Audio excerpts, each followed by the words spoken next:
Of all the profound mysteries we face in life, the final passage from this world into the next is perhaps the most universal, yet the most intensely private. Have you ever wondered if those who stand sentinel at the threshold of life and death, the hospice nurses, possess a kind of secret knowledge? It's a common thought, whispered in quiet hospital corridors and grieving homes. The truth is, it isn't magic or some sixth sense. It is something far more profound, a wisdom born from thousands of hours of quiet, compassionate observation. It is the ability to recognize the subtle, almost imperceptible patterns that emerge when a human life begins its final, gentle descent. This is a conversation many of us are conditioned to avoid. It feels heavy, somber, and frightening. Yet, for those of us navigating our later decades, our 60s, 70s, and beyond, this conversation is not an abstract fear. It is a lived reality.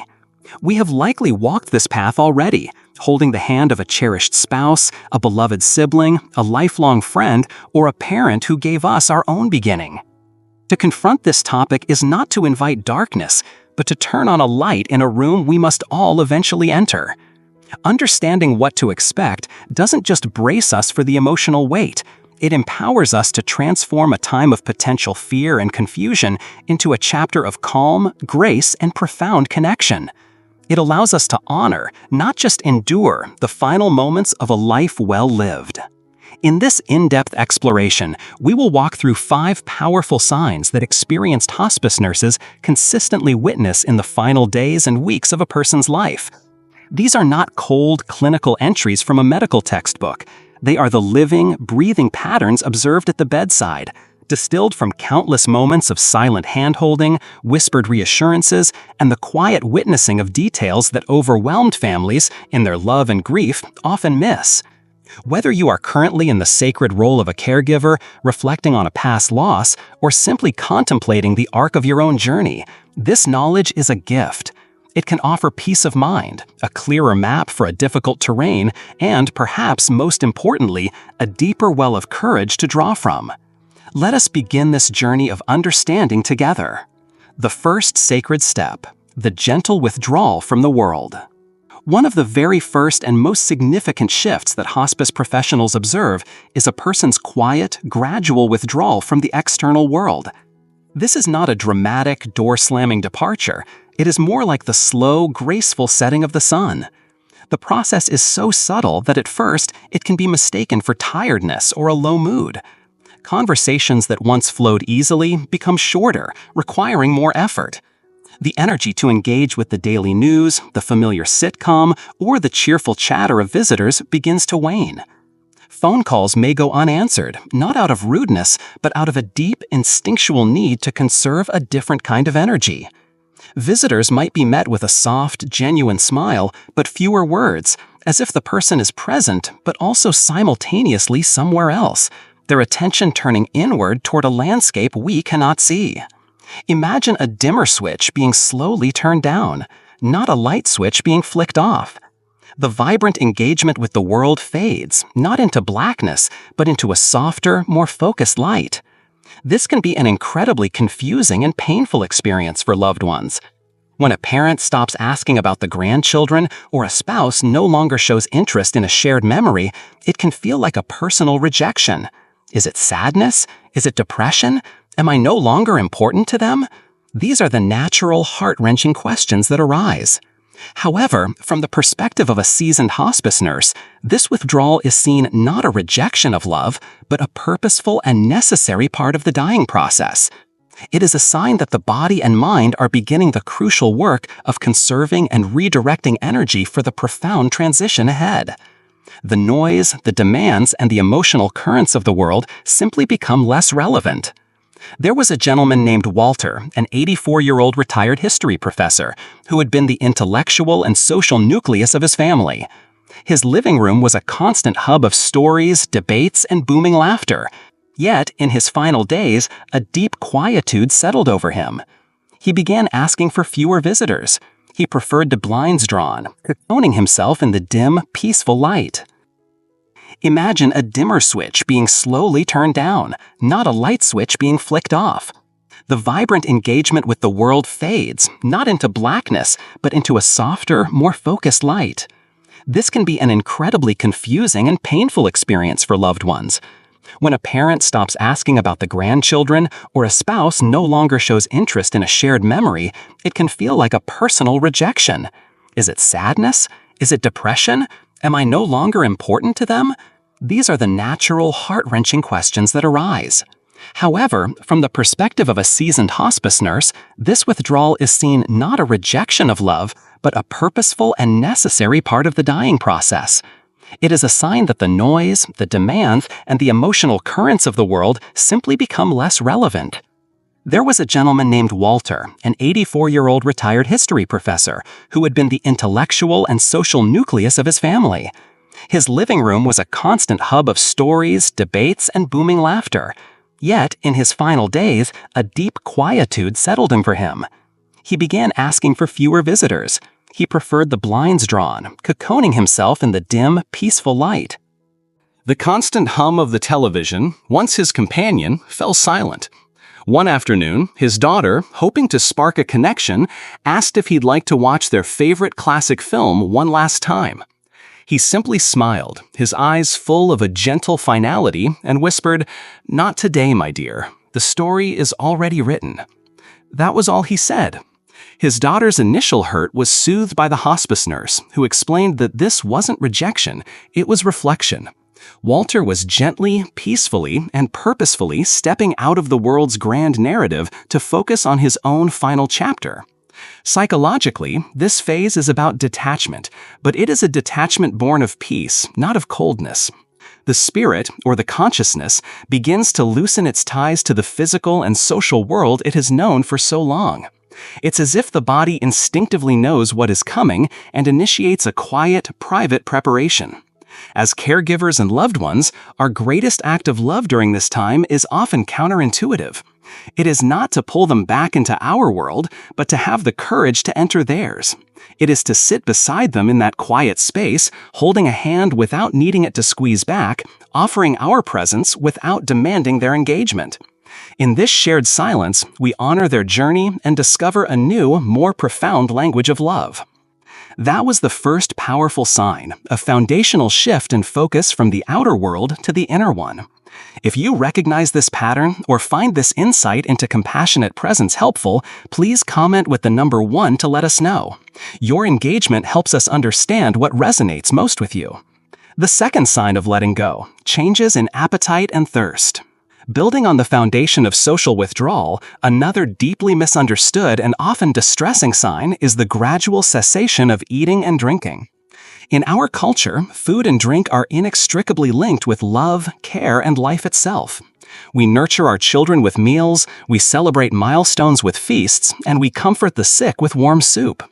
When a loved one, especially one we are caring for, begins to refuse food or even a sip of water, it can trigger a primal sense of panic and failure in a caregiver. "He's starving himself," a spouse might worry.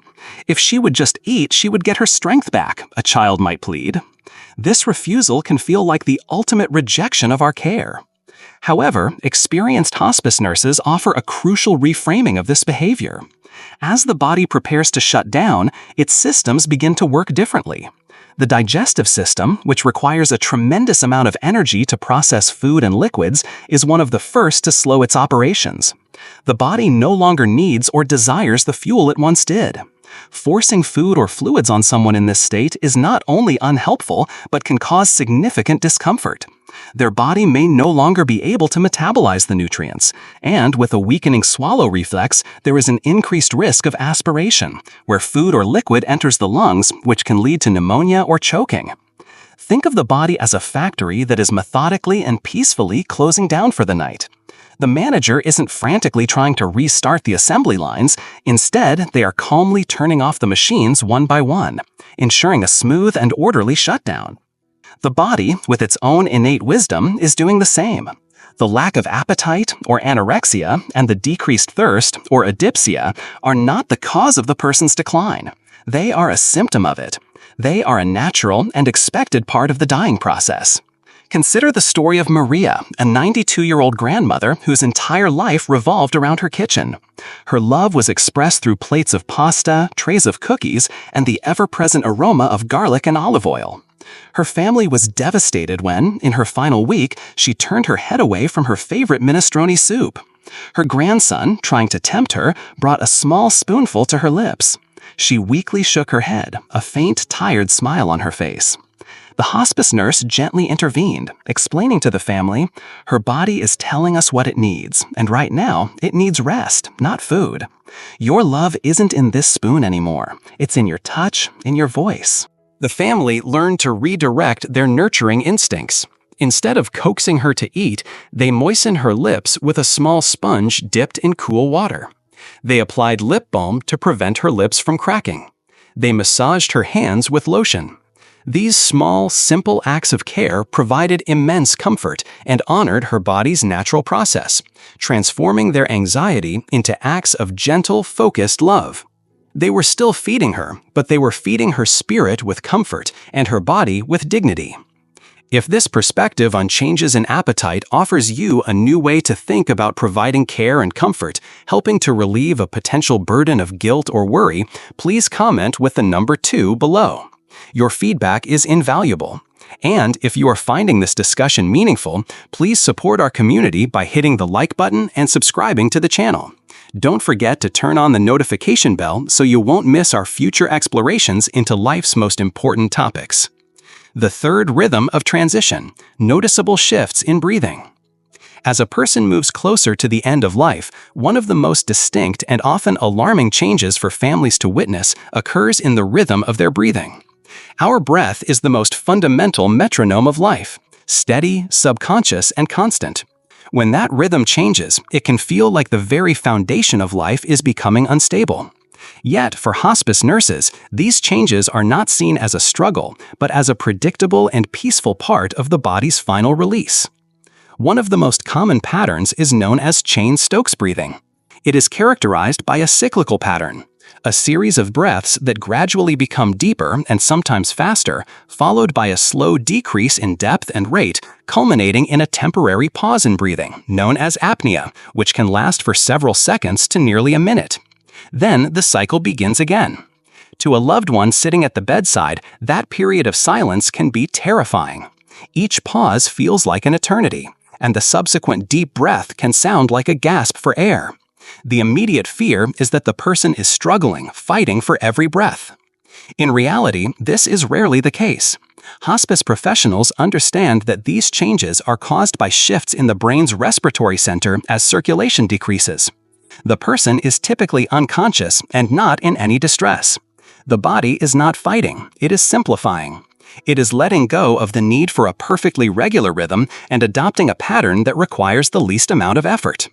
I remember a woman named Dorothy, a 79-year-old who had been a passionate choir singer her entire life. She once told her daughter, "Breathing is the music we don't notice until the melody changes." In her final week, as her breathing adopted the Cheyne-Stokes rhythm, her daughter felt a surge of panic. But then she remembered her mother's words. Instead of panicking, she sat beside her, closed her eyes, and tried to match her own breath to the quiet waves of her mother's. The slow crescendo, the gentle decrescendo, the peaceful pause. In doing so, she found not fear, but a strange, profound sense of peace. She was accompanying her mother on the final note of her song. Another sound that can be frightening is a wet, gurgling noise, sometimes referred to as the death rattle.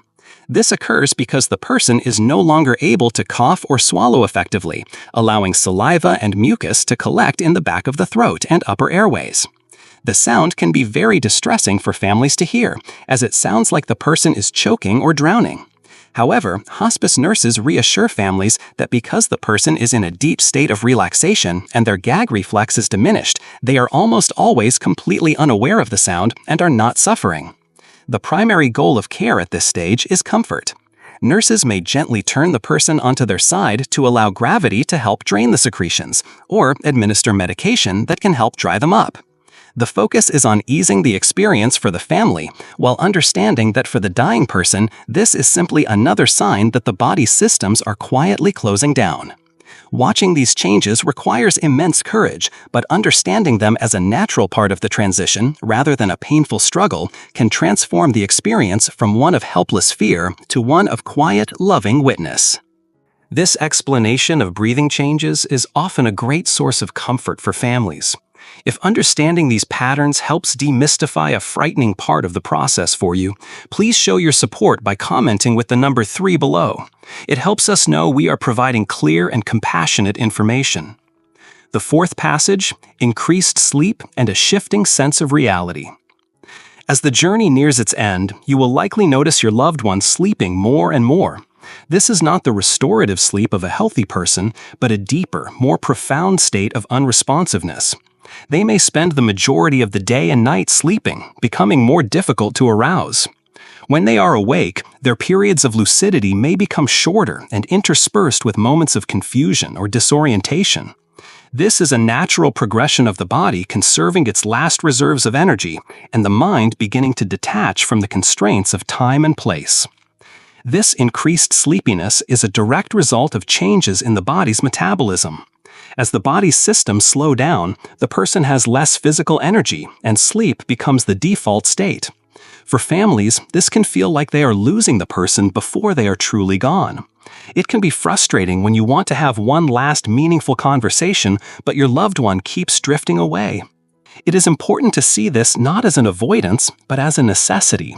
Their body is performing its final, most important task, and that task requires immense rest. Alongside the sleep, a unique form of disorientation often emerges. A person might speak to relatives who have long since passed away as if they are right there in the room. They might talk about needing to go home, even when they are in their own bed, in their own house. They might become confused about the time of day or the people around them. A caregiver's first instinct is often to correct them. "No, Grandma, Uncle John passed away 10 years ago," or "Dad, you are home." While well-intentioned, this can cause agitation and distress for the dying person.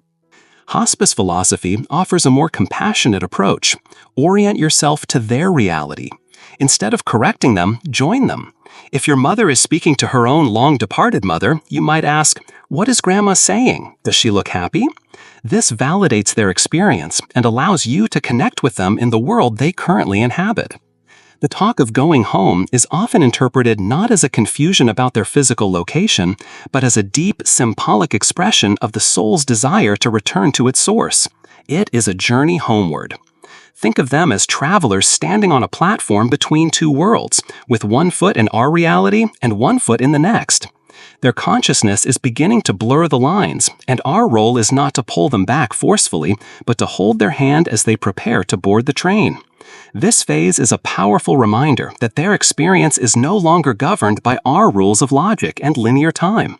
By letting go of our need for them to be grounded in our reality, we give them the freedom and peace to navigate their own. This idea of entering your loved one's reality instead of correcting them is a profound shift in caregiving.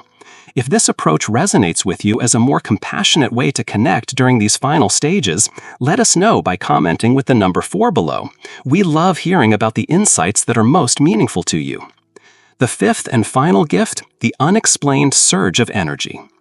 Perhaps the most paradoxical and emotionally potent sign that the end is near is a sudden, unexpected burst of energy and clarity. Often called the rally or terminal lucidity, this phenomenon can be both a beautiful gift and a source of painful confusion for families. A person who has been unresponsive for days, unable to speak or move, might suddenly open their eyes, sit up, and ask for their favorite meal. Someone who has been lost in confusion might suddenly become startlingly clear-headed, recognizing everyone, sharing memories, and expressing deep sentiments of love, gratitude, or forgiveness. To the untrained eye, this looks like a miraculous recovery. Hope, which may have been dwindling, can surge back with incredible force. "He's getting better. The fever broke. It's a miracle." This is a completely understandable reaction. For a beautiful, fleeting moment, you have your loved one back exactly as you remember them. However, experienced hospice nurses have learned to recognize this rally for what it often is, the body's final, powerful wave of effort. It is like the last brilliant glow of a candle just before the flame is extinguished. What makes this moment so profoundly emotional is not just the return of physical energy, but the profound mental and spiritual clarity that often accompanies it. It is during this time that people often say the things they have been holding on to. They might give last pieces of advice, offer a long overdue apology, or simply look at their family with an expression of pure, unadulterated love.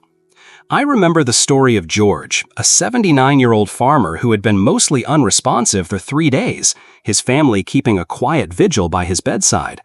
Then, one morning, he opened his eyes with a sharpness they hadn't seen in months. He asked for a cup of black coffee, just the way he liked it. He looked at his son and said with a firm voice, "Don't forget to take care of those apple trees in the south field. They need more sun this year." He smiled, cracked a joke about the hospital food, and asked to hear his favorite old country song. The family was elated, a wave of joy and hope washing over the room. They talked and laughed with him for nearly an hour. That evening, he passed away peacefully in his sleep. From a physiological standpoint, this rally may be linked to a final surge of adrenaline or other chemical responses in the body, but from an emotional and spiritual standpoint, it is a moment of pure grace. It gives families a priceless gift, one last meaningful connection, one final exchange of love, one more "I love you." The key for caregivers is to embrace this moment for what it is, without getting caught in the trap of false hope. It is not a sign that things are reversing. It is a sign that something sacred and final is happening. If you are fortunate enough to be present during a rally, be fully present. Listen with your whole heart. Say what you need to say. Hold their hand. Absorb the love. It is a final, beautiful farewell, a closing scene written with clarity and love. The final rally is an emotionally complex and powerful experience. If this explanation provides a framework for understanding and cherishing this moment should it arise, please comment with the number 5. Your participation helps build a supportive community around these vital conversations. And, if you haven't yet, please subscribe and turn on the bell so we can continue this journey of learning and support together. If you have journeyed with us through this entire discussion, I want to extend my deepest gratitude. This is not an easy topic to sit with, but it is one that touches the very core of our shared human experience. We will all face this passage, either for someone we love or, one day, for ourselves. Gaining this knowledge is not about morbid curiosity or trying to remove the inevitable sadness of loss. It is about transforming our approach, shifting from a place of fear and uncertainty to one of calm confidence, a confidence rooted in understanding rather than anxiety. Hospice nurses often say that in many ways, death mirrors birth. Both are profound life transitions with their own rhythms, their own signs, and their own sacred power.